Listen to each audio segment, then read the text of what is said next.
Dagundong, dagundong, dagundong, dagundong, dagundong.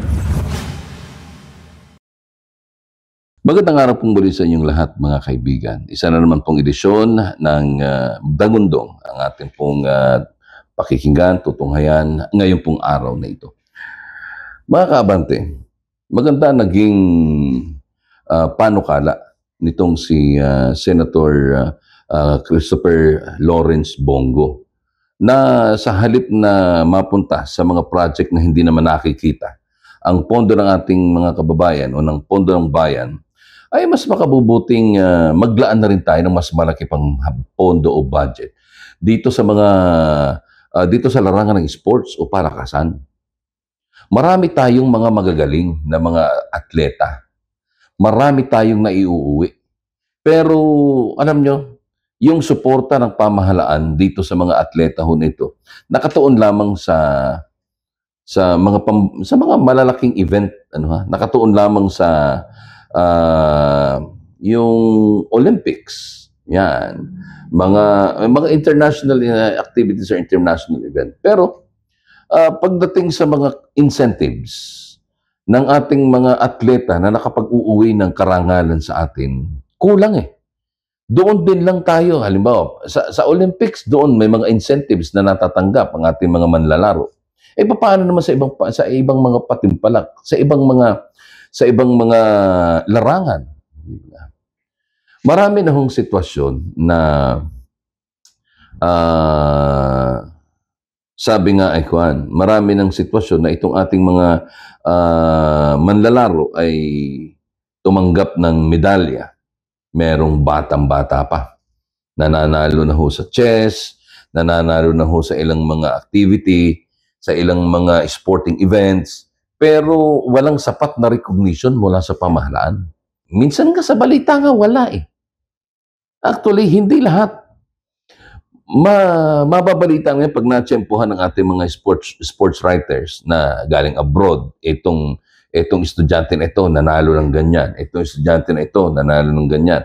International event yan. Mga bagay na makapagbibigay sa atin ng maraming oportunidad. Lahat ng klase ng mga patimpalak, dapat napagtutuunan natin ito ng pansin. Dapat napagbubuhusan ito ng pondo. Kaya tama, yung panawagan itong si Senator Bongo, na sa halip na mapunta itong mga ganitong klase ng project o itong pondo, mapunta sa mga project na nawawala at hindi naman nakikita, bigyan na natin sa sports. Kaya hindi mo mayaalis na mag-isip din ang ating mga atleta na medyo tama rin din. Yung iba, prestige na lang. Hindi nga natutulungan kahit na ng government-owned stations para maibalita itong mga estudyante natin. Wala tayong wala tayong programa para sa lahat ng klase ng mga sports activities. Sa totoo lang, di ba? Hindi lang PBA, hindi lang WTA sa women's tennis, hindi lang tennis, hindi lang golf, hindi lang volleyball. Dito sa Maynila ang ating dapat na tinitingnan. Dapat yung mga activities, mga pagawain, mga sports event, kahit sa mga lalawigan, dapat napagtutuunan din ito ng pansin na pag-uusapan din. Hindi. Hindi ito nangyayari. Sa school, yung mga batang nag-i-excel sa palakasan, hindi ba dapat sila ay nabibigyan din ng pagkilala? Kahit na sabihin natin school level lang. Because it will, alam mo yun, it will boost their willingness, their morale. At mas lalo silang gaganahan na magtrabaho, gaganahan na mag-ensayo, gaganahan na magpakagaling, magpakadalubhasa doon sa larangan kanilang napili. Kaso, sabi nga, sa kabila ng sunod-sunod na karangalang inuuwi nitong mga atletang Pilipino sa iba't ibang international competitions, kulang. Kulang at maliit na bahagi lamang ng national budget ang pondo para sa sports sector.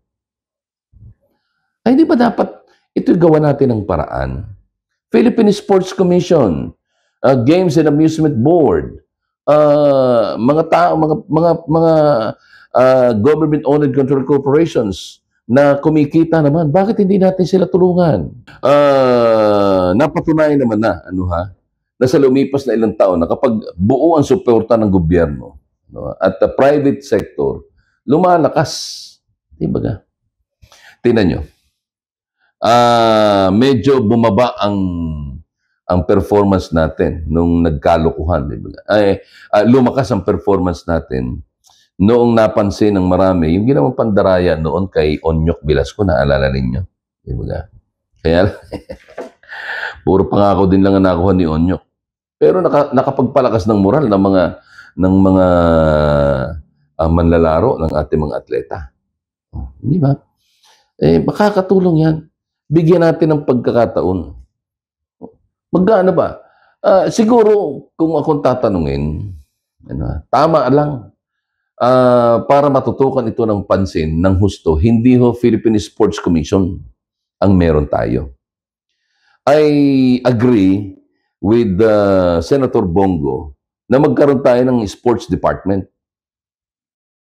Sapagkat matututukan ito ng husto at magkakaroon ito ng sapat na pondo para sa ating mga manlalaro. And likewise, mapapalakas pa nito. So, maaaring mag-usap ang Department of Education, hindi ba ga? At iba pang mga ahensya ng gobyerno na kung paano nila gagawin ng mechanics o gagawin ito. So siguro, maaaring meron ng maaaring ito isa na sa inihahanda ni Senator Bongo, bagamat hindi naman nabanggit. Pero panahon na siguro, at maaaring ito isa sa mga panukala nitong si Senator Bongo, na magkaroon tayo ng isang Department of Sports. Para lahat ng mga palakasan, lahat ng sporting events sa Pilipinas at abroad, ay meron ng isang departamentong nakatutok. Meron isang tanggapan ng gobyerno na alter ego ng presidente na nakatingin dyan. Kasi pagka-komisyon, daming alingasgas. May mga bangayan dito, may pagalingan doon, pagalingan dyan. Pero kung meron isang ahensya na humahawak dito, meron ho yung standard na susundin. Naalala ninyo, sikat na sikat ang Pilipinas doon sa grupo ng ASCALs. Naalala ninyo. Ito, soccer, football. Hindi nito na pag-uusapan ng gusto. Pero maraming probinsya ho dito magagaling pagdating sa usapin ng soccer. Wala tayo dyan. Saan tayo nakatutok? Nakatutok tayo sa volleyball. Nakatutok tayo sa basketball. Ni baseball nga hindi natin napagtutuunan eh. Mga sariling laro, mga tumbang preso, patintero, mga palarong Pilipino, hindi natututukan ito. Hindi ito napapalakas. Hindi ito, kasi hindi na pag-uusapan. Pansinin naman natin ito mga ito. Kasi yung mga tao naglalaro dyan, sila yung mga taong nagsusumikap, nagpapakahirap para ho panatilihin ang mga kultura at mga larong Pinoy. Laro natin yan eh. Di ba ga? Na tingin ko itong mga laro natin ito, ipakalat din natin. Hindi yung basketball, hindi naman yung galing sa Pilipino. Baseball, galing ba sa Pilipino yung larong baseball? Hindi rin. Yung sipa. Yoyo. Yung yoyo, wala nga tayong, nawala na nga yung yoyo, di ba? Noong araw, meron pa tayong mga competition dyan. Nawala na rin.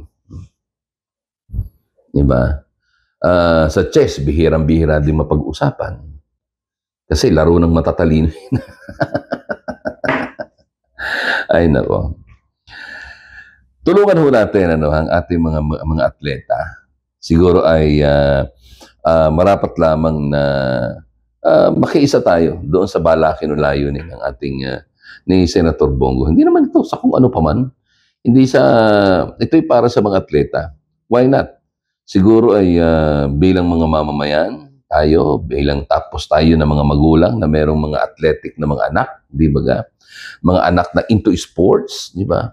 Siguro isa ito sa mga tumulong tayo sa pamamagitan ng panawagan, pagpapahatid ng panawagan kay Senator Bongo na gumawa na, magsulong na ng pag-create ng isang Department of Sports.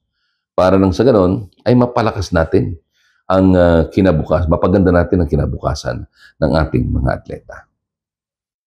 Maraming salamat po at sumayin niyo isa na naman hong episode ng ating pong programa ngayong araw na ito. Medyo mild tayo ngayon, Friday. Ganun talaga. Kaya pagsumikapan po natin na maging maganda ang kahinatnan po ng ating mga panukala na ito. Tulungan natin. Pagsumikapan natin makarating kay Senator Bongo ang mga panawagan na let's create at na nagpapakita ng suporta na kailangan na siguro natin bumuo ng isang Department of Sports. Panawagan ko din po bago ko tuloy magpaalam, suportahan naman po ninyo ang inyong ngayamaning lingkod. Ako po ang inyong lingkod, Ronnie Ramoso. Maraming salamat. Subscribe, share, and keep tuning in. Araw-araw dito po sa ating programa. Layunin po natin na bagamat mahirap, ay gisingin ang mga nagtutulog-tulugan. Sapagkat, walang ibang gagawa niyan kung hindi natin pagsusumikapan. Tutoritiin natin sila, gigisingin natin sila sa ingay ng bawat dagundong.